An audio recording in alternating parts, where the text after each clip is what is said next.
Hi viewers, welcome to our channel. ప్రస్తుతం మనతో పాటు భరద్వాజ్ గారు సీనియర్ జర్నలిస్ట్ ఉన్నారు. వారితో ఒకసారి మాట్లాడదాం. సార్ నమస్కారం. నమస్తే. సార్ ఇవాళ లెజెండరీ యాక్టర్ అండ్ నట సామ్రాట్ అక్కినేని నాగేశ్వరరావు గారి శత జయంతి సార్. మరి ఈ సందర్భంగా ఆయన సినీ ప్రస్థానం గురించి మీ మాటల్లో సార్. అంటే శత జయంతి ముగింపు సందర్భంలో ఉన్నాం ఇప్పుడు మనం. రామారావు గారి కంటే ఒక 2 సంవత్సరాలు చిన్న ఆయన. అంటే వరుసగా ముగ్గురి శత జయంతులు జరిగినాయి. ఘంటసాల వెంకటేశ్వరరావు గారు, తర్వాత నందమూరి తారక రామారావు గారు, తర్వాత అక్కినేని నాగేశ్వరరావు గారు. ఒక రకంగా తెలుగు మోడర్న్ సినిమాకి ముగ్గురు ఒక పిల్లర్స్గా నిలబడ్డారు. అంటే అక్కినేని నాగేశ్వరరావు గారి విజయ యాత్రలో ఇద్దరికి వాటా ఉంటుంది. ఆయనే చెప్పుకున్నాడు.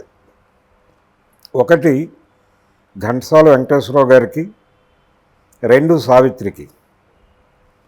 సావిత్రి ఆవిడ అక్కినేని అభిమాని, నాగేశ్వరరావు గారి అభిమానిగా మొదలైంది ఆవిడ ప్రయాణం. ఆ తర్వాత నాగేశ్వరరావు గారి పక్కన హీరోయిన్గా యాక్ట్ చేసింది ఆవిడ. ఎక్కువ సినిమాల్లో ఆయన యాక్ట్ చేసింది సావిత్రితోనే. ఇలా ఆయన నట జీవిత ప్రస్థానంలో సావిత్రి తర్వాత ఆయనే చెప్పుకున్నట్టుగా ఎక్కువ సినిమాలు ఎన్టీ రామారావు గారితో చేశాడు. అంటే వాళ్ళిద్దరూ కలిసి 15 పైన సినిమాలు యాక్ట్ చేయటం అనేది చిన్న విషయం కాదు. అంటే పల్లెటూరి పిల్ల దగ్గర నుంచి సత్యం శివం అనే సినిమా వరకు ప్రతి సందర్భంలోనూ వాళ్ళు కలిసి యాక్ట్ చేస్తూనే ఉన్నారు. మధ్యలో కొన్ని అభిప్రాయ భేదాలు వచ్చినప్పటికీ ఇలా ఒక సుదీర్ఘమైనటువంటి ఇన్నింగ్స్ అయింది.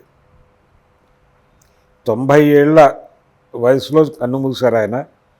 నిజానికి తెలుగు సినిమా పరిశ్రమ ప్రవేశించే నాటికి ఆయన బాలనటుడిగానే ప్రవేశించాడు. ధర్మపత్ని అనే సినిమాలో ఆయన బాలనటుడిగా నటించాడు. ఆ తర్వాత అవకాశాలు రాలేదు ఆయనకి. అంటే ఏం చేయాలి, ఏ క్యారెక్టర్లకు వాడాలి ఇతన్ని అనేది అర్థం కాక ఎవరూ పట్టించుకోలేదు. ఈయన తిరిగి తన సొంతూరు వచ్చేసాడు. వెంకటరాఘవపురం అంటారు, రామాపురం అంటారు, గుడివాడ దగ్గరలో ఉంటుంది అది. ఆ గ్రామానికి తిరిగి వచ్చేసారు ఆయన.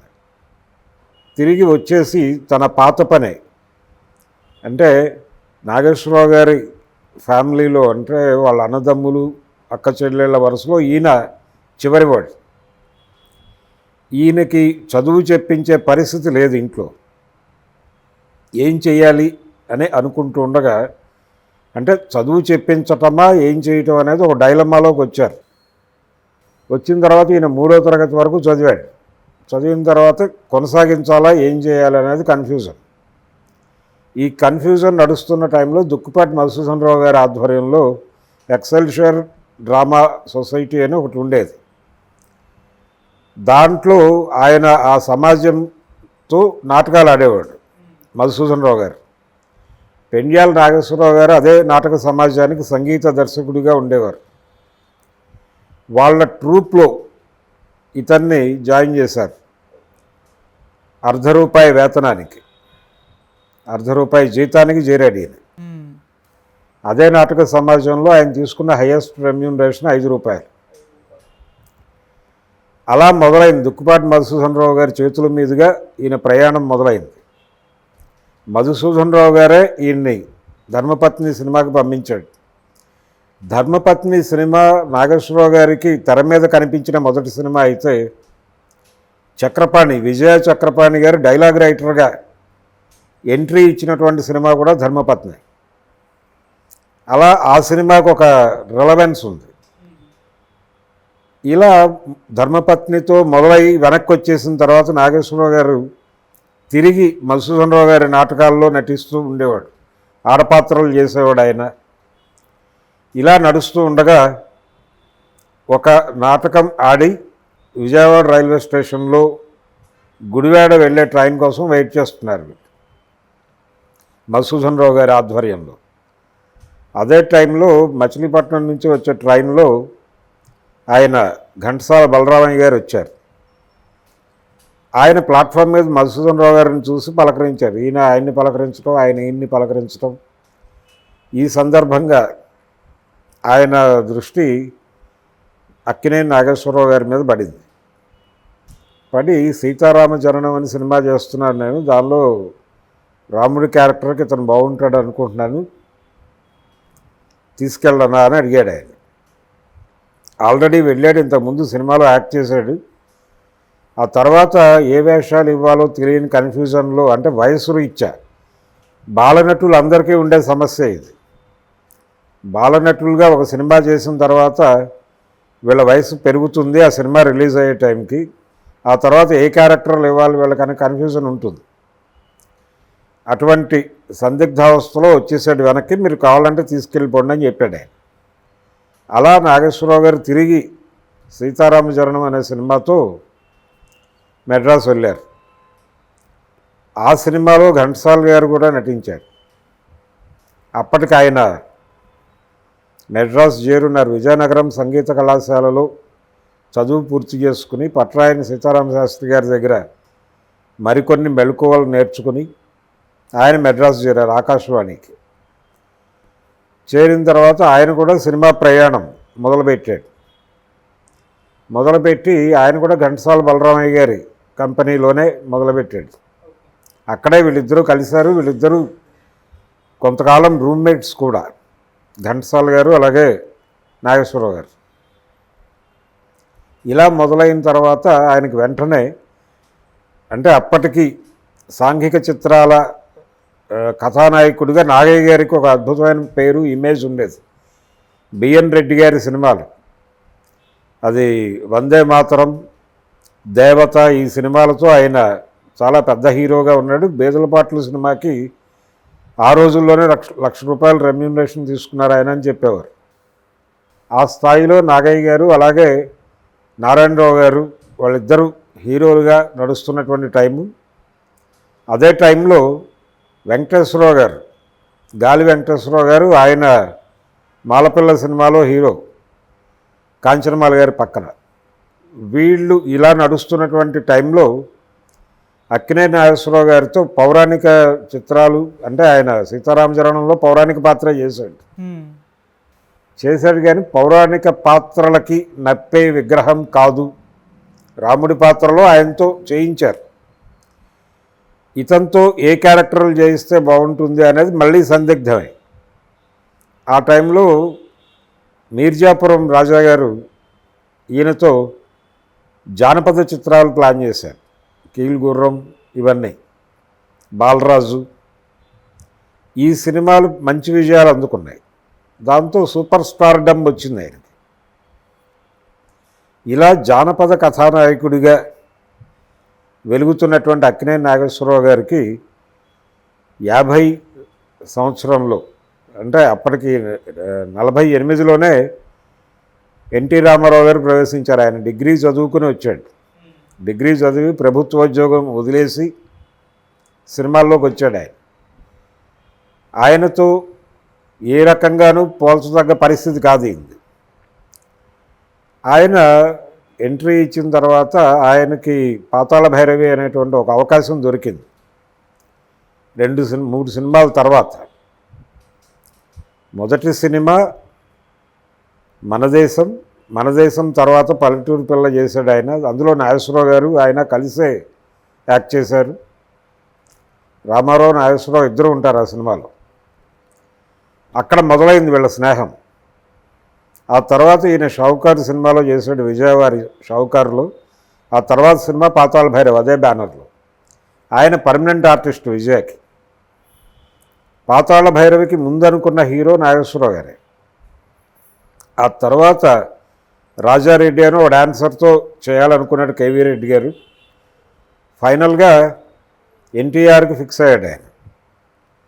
ఎన్టీఆర్కి అది ఆ సినిమా విపరీతమైనటువంటి ఎలివేషన్ తీసుకొచ్చింది. ఆయన్ని తెలుగు ప్రేక్షకుల్లో హృదయాల్లో ప్రతిష్ఠ చేసినటువంటి సినిమా పాతాళ భైరవి, తోటరాముడు క్యారెక్టర్. ఆ సినిమా చూసిన తర్వాత నాగేశ్వరరావు గారికి, అంటే స్వీయ లోపములు ఎరుగుట పెద్ద విద్య అని ఆయన చాలా సందర్భాల్లో చెప్పేవాడు. ఓకే. తన పరిమితులు ఏమిటి అనేది అర్థమైంది ఆయనకి. అవతల తనకి పోటీగా ఇంకొక నటుడు వచ్చాడు, ఆయన చాలా బలంగా విజయ పతాకాన్ని ఎగరేస్తున్నాడు, తనకంటే ఒడ్డు పొడుగు ఉన్నటువంటి మనిషి, అలాగే తనకంటే గంభీరమైనటువంటి వాయిస్ ఉంది, తనకంటే చదువుకున్నవాడు, ఇలా ఏ విధంగా చూసినా కానీ తనతో అంటే తనకి ఏమాత్రం కంపారిజన్ లేనటువంటి ఇంకొక నటుడు వచ్చేసాడు పోటీకి అనేది అర్థమైంది ఆయనకి. అర్థమైన తర్వాత తన నట జీవితాన్ని ఎట్లా నడపాలి అనే దానికి సంబంధించి ఆయన ఒక డిజైన్ చేసుకున్నాడు. ఆ రోజే జానపదాలు మనం ఆ ఏరియాలో ఇక వదిలేయటం మంచిది, అయిపోయింది, అది అతనికి వదిలేయాలి, ఎన్టీఆర్కి వదిలిపెట్టేయాలి.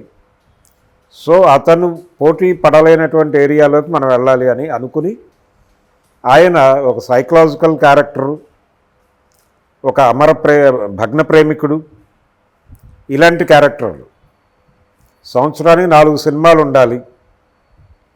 ఈ 4 సినిమాల్లో ఈ భిన్నమైనటువంటి కథాంశాలతో వెళ్ళాలి. ఒకటి భగ్న ప్రేమికుడు ఉంటే ఒకటి భక్తుడి పాత్ర ఉండాలి. ఇలా డిజైన్ చేసుకుంటూ వెళ్ళాడు ఆయన. విప్రనారాయణ, దేవదాసు, ఈ పద్ధతిలో ఇలా సక్సెస్ అయ్యాడు ఆయన. అవడం మాత్రమే కాదు, పోటీ ఇచ్చాడు ఎన్టీఆర్కి. పోటీ ఇచ్చి దాదాపు 77 వరకు నువ్వా నేనా అనే పరిస్థితి. చాలా సందర్భాల్లో చాలా సంక్రాంతులు ఎన్టీఆర్ మీద ఈయనే విజయం సాధించినటువంటి సంక్రాంతులు అనేకం ఉన్నాయి. దసరా బుల్లోడు సినిమా సంక్రాంతికి రిలీజ్ అయ్యి అది దసరా వరకు ఆడింది. దాని మీద పోటీగా రిలీజ్ అయినటువంటి రామారావు గారి సినిమా ఆడలేదు. ఇలాంటి కొన్ని విజయాలు ఉన్నాయి ఆయన కెరియర్లో, ఆయనతో పోటీపడి సాధించినటువంటి విజయాలు. ఇలా నాగేశ్వరరావు గారు అంటే ఆయన కెరియర్లో అద్భుతమైనటువంటి పాత్రలు, అంటే నవలా నాయకుడిగా నిలబడ్డాడు ఆయన. ఆయన కెరియర్ సక్సెస్ఫుల్గా నడవటం వెనకాల దుక్కిపాటి మధుసూదనరావు గారి కంట్రిబ్యూషన్ ఉంది. ఆయన చదువుకున్నవాడు, ఆయన్ని తనతో పాటు అంటే మెడ్రాస్ వచ్చేసాడు ఆయన. నాగేశ్వరరావు గారు విజయ పతాకం ఎగరవేసిన తర్వాత నాటకాలలో ఆయనకు ఒక ఫేజ్ చూపించినటువంటి మధుసూదనరావు గారు మెడ్రాస్ వచ్చేసి ఆయన సొంత సినిమా తీయటం ప్రారంభించారు, అన్నపూర్ణ పిక్చర్స్ అనే పేరుతో. ఈ అన్నపూర్ణ పిక్చర్స్ అంటే అక్కినేని నాగేశ్వరరావు గారి భార్య పేరు కూడా అన్నపూర్ణే. ఆ పెళ్లి చేసింది కూడా మధుసూదనరావు గారే. పశ్చిమ గోదావరి జిల్లా నుంచి ఆ సంబంధం తీసుకొచ్చి పెళ్లి చేశాడు ఆయన, దెందులూరు. అయితే మధుసూదనరావు గారి పిన్ని గారి పేరు అది అన్నపూర్ణ అనేది. అలా అన్నపూర్ణ సంస్థతో కేవీ రెడ్డి గారి డైరెక్షన్లో దొంగరాముడు సినిమాతో మొదలై ఆ తర్వాత నవలా చిత్రాలు ఆయన్ని నవలా చిత్ర నాయకుడిగా నిలబెట్టింది మధుసూదనరావు గారే. అదే బ్యానర్ నుంచి కె విశ్వనాథ్ గారు డైరెక్టర్గా పరిచయం అయ్యాడు ఆత్మగౌరవం సినిమాతో. ఆదుర్తి సుబ్బారావు గారితో అద్భుతమైనటువంటి విజయవంతమైనటువంటి సినిమాలు అన్నపూర్ణ సంస్థ నిర్మించింది, వెలుగు నీడలు ఇవన్నీ. ఈ క్రమంలోనే ఆయన సొంత సినిమాలు, ఆదుర్తి సుబ్బారావు గారి సొంత సినిమాలు, ఇలా అంటే చాలా సక్సెస్ఫుల్ కెరియర్ నాగేశ్వరరావు గారిది. ఆయన కామెడీ చాలా అద్భుతంగా చేయగలడు. మిస్సమ్మ లాంటి సినిమాలో అద్భుతమైనటువంటి కామెడీ చేశాడు ఆయన. ఎటువంటి ఇబ్బంది లేకుండా, అంటే నిజానికి ఇండస్ట్రీలో రామారావు గారి కంటే సీనియర్ ఆయన. అయినప్పటికీ రామారావు హీరోగా చేసినటువంటి సినిమాలో కమెడియన్గా చేశాడు ఆయన. ఏమి ఇబ్బంది పడలేదు. ఆ తరువాత ఆయన ఈ అన్నపూర్ణ సంస్థ నుంచి, అంటే నాగేశ్వరరావు గారి పర్మనెంట్ బ్యానర్ అది, ఆ బ్యానర్లో అక్కినేని నాగేశ్వరరావు గారు కాకుండా ఇతర హీరోలు యాక్ట్ చేయటం మొదలైంది 70 దశకం మధ్యలో. దానికి కారణం కూడా నాగేశ్వరరావు గారే. అంటే అన్నపూర్ణ స్టూడియోస్ నిర్మాణం, ఈ నిర్మాణానికి దారితీసినటువంటి పరిస్థితులు. కృష్ణ గారు దేవదాస్ సినిమాని, అక్కినేని నాగేశ్వరరావు గారికి విపరీతమైన పేరు తీసుకొచ్చిన సినిమా డిఎల్ నారాయణ గారు నిర్మించిన దేవదాస్. శరత్ దేవదాసు నవలగా చక్రపాణి గారు అనువదించాడు అది తెలుగులో. ఆ నవల చాలా పెద్ద హిట్, ప్రతివారు చదివారు. నిజానికి ఆ నవలని శరత్ చంద్ర డిజోన్ చేసుకున్నాడు. డిజోన్ చేసుకుని చాలా కాలం పాటు అది పబ్లికేషన్కి ఇవ్వలేదు ఆయన ప్రమేయం లేకుండా ఆయన స్నేహితుడు కూడా అచ్చుకిచ్చేసాడు. అది బయటకు వచ్చిన తర్వాత పెద్ద హిట్ అయింది. అంటే ఒక పిరికి ప్రేమికుడు అనేది ఆయన ఉద్దేశం. అందులో దేవదాస్ క్యారెక్టర్లో చాలా పిరికితనం ఉంటుంది, భయపడుతూ ఉంటాడు ఆయన సమాజానికి. ఈ భయం ఉన్నటువంటి వాడిని కథానాయకుడిగా ఎలా ప్రొజెక్ట్ చేయాలి అనేది ఆయనకే చిరాకేసి రైటర్కే పక్కన పెట్టేశాడు. అది ఆ క్యారెక్టర్తో ఈయన తెలుగు ప్రేక్షకుల మనసులు గెలుచుకున్నాడు. కృష్ణ గారు దేవదాసుని మళ్ళీ తీయాలనుకున్నాడు. ఆయన డిఎల్ నారాయణ గారు వచ్చి హక్కులు తీసుకోమన్నాడు. పాత దేవదాసు హక్కులు నీకు అమ్మేస్తాను అంటే ఈయన వద్దని చెప్పాడు. ఎందుకంటే నేరుగా శరత్ చంద్ర ఫ్యామిలీ నుంచే హక్కులు కొన్నాం కాబట్టి విడిగా ఈ సినిమా కొనక్కర్లేదు అన్నాడు ఆయన. అలా మిస్ అయింది అది. ఆ హక్కులు నాగేశ్వరరావు గారు కొనుగోలు చేశారు. చేసి కృష్ణ గారు దేవదాసు రిలీజ్ అయిన టైంలోనే కొత్త ప్రింట్లతో పాత దేవదాసును రిలీజ్ చేశాడు ఆయన. రిలీజ్ చేసిన తర్వాత కంపారిజన్ వచ్చింది. ఈ కంపారిజన్ వచ్చి కొత్త దేవదాసు ఫెయిల్ అయింది. అది ఫెయిల్ అయ్యి ఈ దేవదాసు సద్దినోత్సవం జరుపుకుంది. అప్పటికి అది 6వ రిలీజో 7వ రిలీజో కూడా. ఆ సినిమా హిట్ అవటం అంటే నవయుగ సంస్థ పెట్టుబడి పెట్టింది ఆ దేవదాస్కి, కృష్ణ గారి దేవదాస్కి, కాట్రగడ్డ శ్రీనివాసరావు గారు. ఆ సంస్థలో దుక్కిపాటి మధుసూదన్ రావు గారు కూడా భాగస్వామి నవయుగాలు. ఆయనే కాదు నాగేశ్వరరావు గారు కూడా భాగస్వామి. అంటే మన పార్ట్నరే మనల్ని ఇబ్బంది పెట్టాడు అనేటువంటి ఒక భావనకి గురయ్యాడు ఆయన శ్రీనివాసరావు గారు. అప్పుడు నవయుగ వారి ఆధ్వర్యంలోనే సారథి స్టూడియోస్ ఉండేది. సారథి స్టూడియోస్లోకి అక్కినేని నాగేశ్వరరావుని కాలు పెట్టనివ్వకూడదు అని ఒక నిర్ణయం తీసుకున్నాడు ఆయన. నాగేశ్వరరావు గారు కూడా ఇక సారథి స్టూడియోస్లోకి వెళ్ళకూడదు అని నిర్ణయం తీసుకుని యుద్ధ ప్రాతిపదిక మీద అన్నపూర్ణ స్టూడియోస్ నిర్మించారు 75లో. 74లో మొదలైంది అది. 75 సెక్రటరీ సినిమాతో ప్రారంభమైంది. అయితే ఈ ప్రాసెస్లో దుక్కిపాటి మధుసూదన్ రావు గారికి నాగేశ్వరరావు గారికి అంటే చిన్నపిల్లవాడిగా నటుడిగా ఆయన్ని తీర్చిదిద్దినటువంటి మధుసూదన్ రావు గారు నవయుగ వాళ్ళతో ఉండిపోయాడు. అప్పటి నుంచి అన్నపూర్ణ బ్యానర్లో వచ్చిన సినిమాల్లో శోభన్ బాబు, మురళీమోహన్ వాళ్ళు హీరోలుగా వచ్చారు. నాగేశ్వరరావు గారు లేరు ఇక్కడ. ఇది చాలామందికి తెలియని విషయం. అంటే రాధాకృష్ణ అనే సినిమా శోభన్ బాబుతో చేశాడు ఆయన. ప్రేమలేఖలు అనే సినిమా మురళీమోహన్తో చేశాడు. అలా నడిచింది ఆ ప్రయాణం. ఆ తర్వాత అన్నపూర్ణ బ్యానర్లో వచ్చిన ఏ సినిమాలోనూ ఈయన లేడు. ఇది అంటే ఆయన రాఘవేంద్రరావు గారితో సినిమాలు చేశాడు వరుసగా. ఆ సినిమాలు కూడా నవలా చిత్రాలే కానీ నాగేశ్వరరావు గారు లేడు దానిలో. అన్నపూర్ణ స్టూడియోస్ బ్యానర్ మీద ఈయన సినిమా నిర్మాణం మొదలుపెట్టాడు. అంటే స్టూడియోని నిలబెట్టడం కోసం చిత్ర నిర్మాణం మొదలుపెట్టి కళ్యాణి సినిమాతో నాగేశ్వరరావు గారు అన్నపూర్ణ సంస్థ మొదలైంది. మురళీమోహన్ హీరో, దాసరి నారాయణరావు గారి డైరెక్షన్. అలా మొదలై అంటే అన్నపూర్ణ స్టూడియోస్ నిర్మించిన తర్వాత దాని మెయింటెనెన్స్ చాలా కష్టమైంది. మెయింటెనెన్స్ కష్టము అంటే అప్పటికి సినిమా షూటింగ్లన్నీ మెడ్రాస్లో జరిగేవి. ఈ స్టూడియో ఎలా నడపాలి, ఎవరు వచ్చి చేస్తారు ఇక్కడ షూటింగ్లు అనే టైంలో దాసరి నారాయణరావు గారు తన సినిమాలన్నీ ఇక్కడే షెడ్యూల్ చేసేవారు. దాంతోపాటు హిందీ రీమేక్స్ ఉండేవి ఆ టైంలో. ఈ హిందీ రీమేక్స్ అన్నీ కూడా ఇక్కడే చేసేవాళ్ళు అన్నపూర్ణలో. అన్నపూర్ణ స్టూడియోలోనే పడుకుని షూటింగులు చేసేవాడే దాసరి గారు. ఈ క్రమంలో దాసరి గారు అన్నపూర్ణ స్టూడియోస్ అనేటువంటి సంస్థకి కూడా చాలా పెద్ద విజయవంతమైనటువంటి సినిమాలు తీసిపెట్టాడు. ప్రేమాభిషేకం లాంటి ఇండస్ట్రీ రికార్డులు బద్దలు కొట్టినటువంటి సినిమా వాళ్ళ కాంబినేషన్లో వచ్చింది. ఒక రకంగా 77 తర్వాత దాదాపు 3 సంవత్సరాలు అక్కినేని నాగేశ్వరరావు గారి కెరియరే గందరగోళంలో పడింది.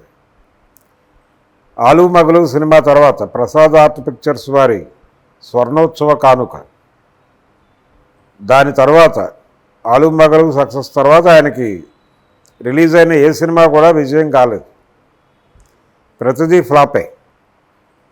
అదే టైంలో రామారావు గారు విపరీతమైన స్వింగ్లో ఉన్నాడు. 77, 76లో ఆయనది ఆరాధన సినిమా చాలా పెద్ద హిట్. అది 77 జనవరిలో దానవేరు సూరకర్ణ, సమ్మర్లో అడవిరాముడు, అక్టోబర్లో యమగోళ. ఒకే సంవత్సరం 3 175 డేస్ సినిమాలు పడ్డాయి ఆయనకి. ఆ చుట్టుపక్కల ఏ హీరో మిగలలేదు. ఇక అక్కడి నుంచి ఆయన సీఎం అయ్యే వరకు అప్రతిహతంగా నడిచింది అది. 77 నుంచి 80 వరకు అక్కినేని నాగేశ్వరరావు గారికి శతదినోత్సవ సినిమా దొరకలేదు. అటువంటి టైంలో 7 అంతస్తుల మేడ అనే సినిమాతో ఒక హిట్ ఇచ్చాడు ఈయన దాసరి. అక్కడి నుంచి మళ్ళీ మొదలైంది నాగేశ్వరరావు గారి కెరియర్. శ్రీవారి ముచ్చట్లు, ఇలా ప్రతి సంవత్సరానికి ఒక పెద్ద హిట్ ఇవ్వటం అనేది దాసరి గారు ఒక ఆచారంగా మొదలుపెట్టాడు. శ్రీవారి ముచ్చట్లు టైంలోనే ఈ సినిమా స్క్రిప్ట్ చేశాడు ప్రేమాభిషేకానికి. ప్రేమాభిషేకం వాళ్ళ బ్యానర్లో వచ్చిన సినిమా, అన్నపూర్ణ స్టూడియోస్ బ్యానర్లో ఇండస్ట్రీ రికార్డులు బద్దలు కొట్టిన సినిమా అది. రామారావు గారి సినిమాలకి ధీటుగా ఆడింది అది. ఆడటమే కాదు, కొన్ని సెంటర్స్లో ఆయన రికార్డుల్ని కూడా కదిలించినటువంటి సందర్భం ఉంది. ఇలా అదే దాసనారాయణరావు గారితో మళ్ళీ విభేదాలు. అన్నపూర్ణ స్టూడియోస్ని, అంటే దాసరి గారి భాషలో చెప్పాలంటే ఎండుగడ్డి కూడా మొలవనటువంటి స్టూడియోని పచ్చగడ్డితో కలకలలాడేటట్టు చేస్తే ఆ స్టూడియోలో నుంచి నన్ను బయటకు నడిపారు అని చెప్పేవాడు ఆయన. అలా పాత దేవదాసు కొత్త దేవదాసు మీద పోటీగా విడుదల చేసి దుక్పాటి మధుసూదన్ రావు గారిని, ఆ తర్వాత తన స్టూడియో తన బ్యానర్ పెద్ద హిట్స్ ఇచ్చి దాదాపు 2.5 సంవత్సరాల తర్వాత తనకు ఒక శతదినోత్సవ చిత్రం ఇచ్చినటువంటి తన అభిమాని దాసరి గారు నాగేశ్వరరావు గారి అభిమాని, ఆయనతో విభేదాలు. వాళ్ళిద్దరూ చివరి వరకు మాట్లాడుకోలేదు. ఒకే డయాస్ మీద ఉండటానికి కూడా ఇష్టపడేవాళ్ళు కాదు వాళ్ళు. అది ఆయన జీవితంలో ఒక కొంత విషాదం. అలాగే ఆయన మెడ్రాస్ నుంచి హైదరాబాద్ రావడానికి కారణం పిల్లల చదువులు అని చెప్తారు, కానీ పిల్లల చదువుల కంటే కూడా ఆయన ఇండస్ట్రీని ఇక్కడికి తీసుకురావాలనే ప్రోగ్రాంలోనే వచ్చాడు. ఈ వచ్చే క్రమంలో ఆయనకి, అంటే ఇద్దరు మిత్రులు సినిమా వరకు బైలింగ్వల్స్ చేసేవాడు ఆయన. తమిళ భాషలో కూడా ఆయన సినిమాలు రిలీజ్ అయ్యి ఈయన తమిళ్లో యాక్ట్ చేసేవాడు, డైలాగ్స్ చెప్పేవాడు. ఈయన మీద తమిళ హీరోలు దుష్ప్రచారం చేసేవాళ్ళు అక్కడ. పర్టికులర్గా జమినీ గణేశన్, సావిత్రి గారి భర్త, ఆయన నాగేశ్వరరావు గారి సినిమాలను బ్యాడ్ చేసేవాడు అక్కడ. ఇది తెలిసి ఈయన నెమ్మదిగా, అంటే మన సినిమాలు డబ్బులు తీసుకొస్తోంది ఆంధ్రప్రదేశ్ నుంచి, మనం ఇక్కడ ఉండి ఇక్కడ ట్యాక్సులు కట్టడం ఏంటి వీళ్ళకి, పైగా మన సినిమాలను వీళ్ళు బ్యాడ్ చేస్తున్నారు, సో ఇక్కడి నుంచి మనం వెళ్ళిపోవడం మంచిది అనేది ఒక నిర్ణయానికి వచ్చాడు ఆయన. వచ్చి అలా షిఫ్ట్ అయ్యాడు. షిఫ్ట్ అయినప్పటికీ మెడ్రాస్లో కూడా షూటింగులు చేసేవాడు ఆయన. ఇక్కడి నుంచి వెళ్ళి ఈ దేవదాసు వివాదం తర్వాత, అంటే సారథి స్టూడియోస్ నిర్మాణానికి కూడా నాగేశ్వరరావు గారే కారకుడు. రోజులు మారాయి అయిన సినిమా సత్యదినోత్సవ సభ హైదరాబాద్లో జరిగింది. అప్పుడు హైదరాబాద్ స్ట్రైట్ ఇది, బూర్గుల నాయకత్వంలో మంత్రివర్గం ఉండేది ఇక్కడ. ఆయన క్యాబినెట్లో మంత్రిగా ఉన్నటువంటి కొండా రంగారెడ్డి గారు ఈ సద్దినోత్సవ సభకు వచ్చి హైదరాబాదులో చలనచిత్ర పరిశ్రమ గనక అది ప్రారంభించడానికి ఎవరైనా ఉత్సాహం ప్రదర్శిస్తే వాళ్ళకి ప్రభుత్వం సహకారం అందిస్తుంది అని చెప్పాడు ఆ వేదిక మీద, రోజులు మారాయి సినిమా వేదిక మీద.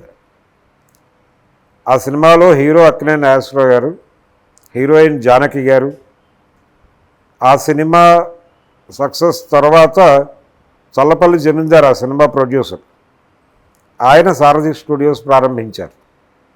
ఆ తర్వాత అది నవయుగ వారి చేతిలోకి అలా మారింది. అదే సారథి నుంచి ఆయన బయటకు వచ్చి అన్నపూర్ణ స్టూడియోస్ ప్రారంభించటం, ఈ అన్నపూర్ణ స్టూడియోస్ నుంచి దాసరి గారిని బయటకు పంపించాల్సి రావటం, ఇలా అంటే ఎన్ని ఇబ్బందులు ఉన్నప్పటికీ అదే కృష్ణతో, అంటే నిజానికి కొత్త దేవదాసు పాత దేవదాసు వివాదంలో కృష్ణ అక్కినేని నాగేశ్వరరావుల మధ్య విభేదాలు రాలేదు, నవిగా వారితో నడిచింది అది గొడవ. ఆ తర్వాత అదే విజయకృష్ణ బ్యానర్లో హేమా హేమీలు అనే సినిమాలో కృష్ణ గారితో కలిసి నటించండి నాగేశ్వరరావు గారు. ఈ హైదరాబాదుకి సినిమా పరిశ్రమ షిఫ్ట్ చేయటం అనే కార్యక్రమం ఇది తనతో చెప్పకుండా జరిగినటువంటి కార్యక్రమంగా, అంటే తనని భాగస్వామిని చేయకుండా జరిగినటువంటి కార్యక్రమంగా రామారావు గారు ఫీల్ అయ్యేవాడు. రెండోది, ఇండస్ట్రీ హైదరాబాద్ రావటం అనే విషయంలో ఆయనకి కొన్ని సందేహాలు ఉన్నాయి. అంటే ఇన్ఫ్రాస్ట్రక్చర్ లేకుండా వెళ్ళి మనం ఏం చేస్తాము అనేది ఆయన ప్రధానమైనటువంటి ఆరోపణ. ఏది కావాలన్నా మళ్ళీ మెడ్రాస్ నుంచి తెచ్చుకోవాలి, ఎందుకు వచ్చిన గొడవ, ఇదంతా కాస్ట్ పెరిగిపోతుంది, దీనికంటే అక్కడే ఉంటే తక్కువ ఖర్చులో సినిమాలు తీసి రిలీజ్ చేయొచ్చు కదా అనే ఉద్దేశంతో ఉండేవాడు ఆయన. అలాగని హైదరాబాదు రావడానికి విముఖుడేం కాదు. బ్రహ్మానందరెడ్డి గారి నేతృత్వంలో అక్కడ వనస్థలీపురం దగ్గర సినిమా వాళ్ళకి స్టూడియోల నిర్మాణానికి స్థలాలు కేటాయింపులు జరిగినప్పుడు రామారావు గారు కూడా ఒక అప్లికేషన్ వేశాడు, రామకృష్ణ స్టూడియోస్ నిర్మాణం కోసం స్థలం కేటాయించమని. దాదాపు ఫైనల్ అవుతున్నటువంటి దశలో ఆగింది అది. ఆ తర్వాత ఆయన తన సొంత స్థలంలోనే రామకృష్ణ స్టూడియోస్ కట్టుకున్నాడు. నాగేశ్వరరావు గారు మాత్రం ప్రభుత్వ సహకారంతో నిర్మించాడు అన్నపూర్ణ స్టూడియోస్. ఈ అన్నపూర్ణ స్టూడియోస్ నిర్మాణం అయిపోయిన తర్వాత ఈ 7 acres ఏరియాలో ఆయన అన్నపూర్ణ టింబర్ ఎస్టేట్స్ అనేది పెట్టాడు.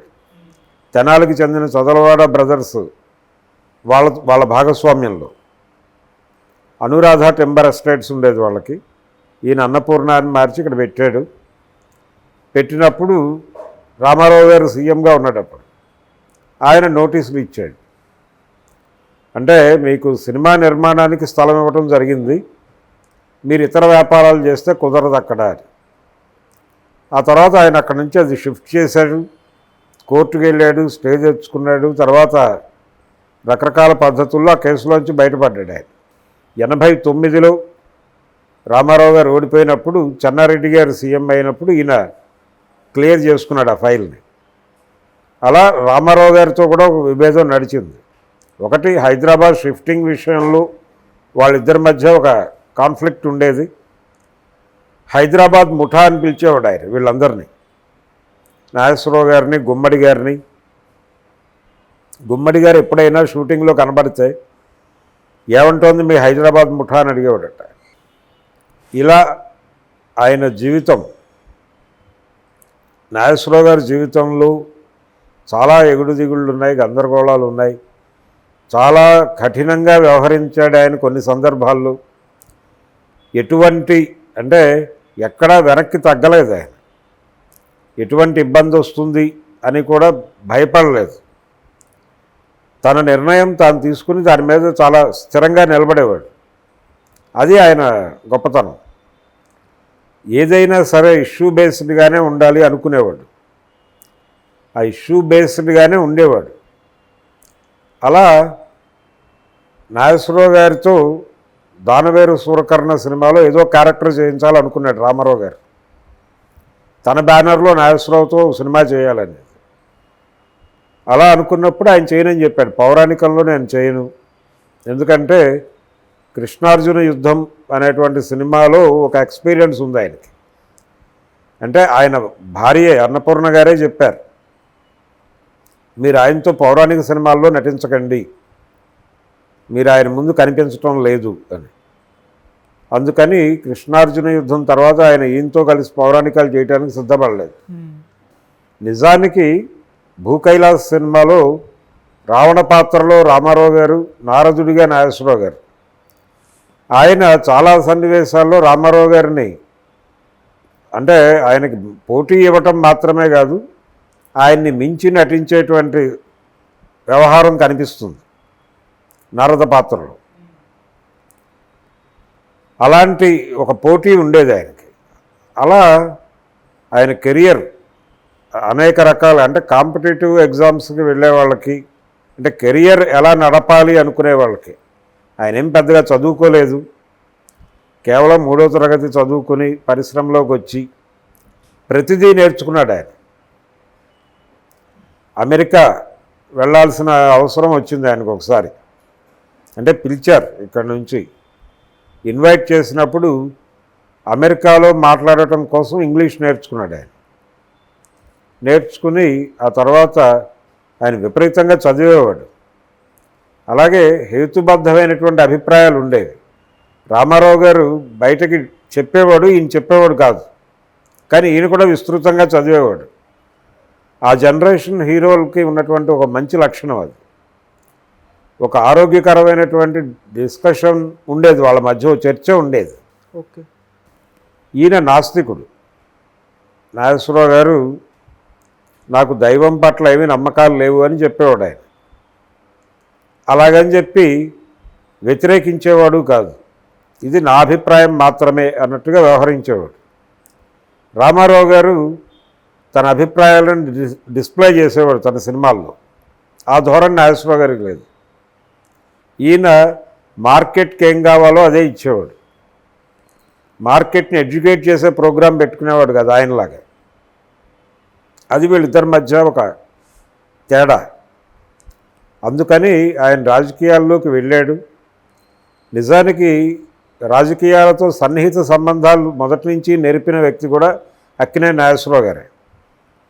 అంటే ఆంధ్రప్రదేశ్ ముఖ్యమంత్రులు అందరితోనూ మంచి సంబంధాలు ఉన్నాయి ఆయనకు. సంజీవ్ రెడ్డి గారి దగ్గర నుంచి మొదలు పెడితే సంజీవ్ రెడ్డి గారితోనూ, బ్రహ్మానంద రెడ్డి గారితోనూ, వెంగళరావు గారితోనూ, నరసింహారావు గారితోనూ, వీళ్ళందరితోనూ సన్నిహిత సంబంధాలు ఉండేవి.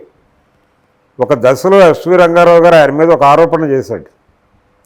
హైదరాబాదులో ఉండి ముఖ్యమంత్రులకు సన్నిహితంగా ఉండి ఈ నంది అవార్డులన్నీ తన సినిమాలకే వేయించేసుకుంటున్నాడు నాగేశ్వరరావు అని చెప్పి ఆయన ఒక ఆరోపణ, ఏది అందరూ ఉన్నటువంటి ఫ్లోర్లో మాట్లాడాడు ఆయన.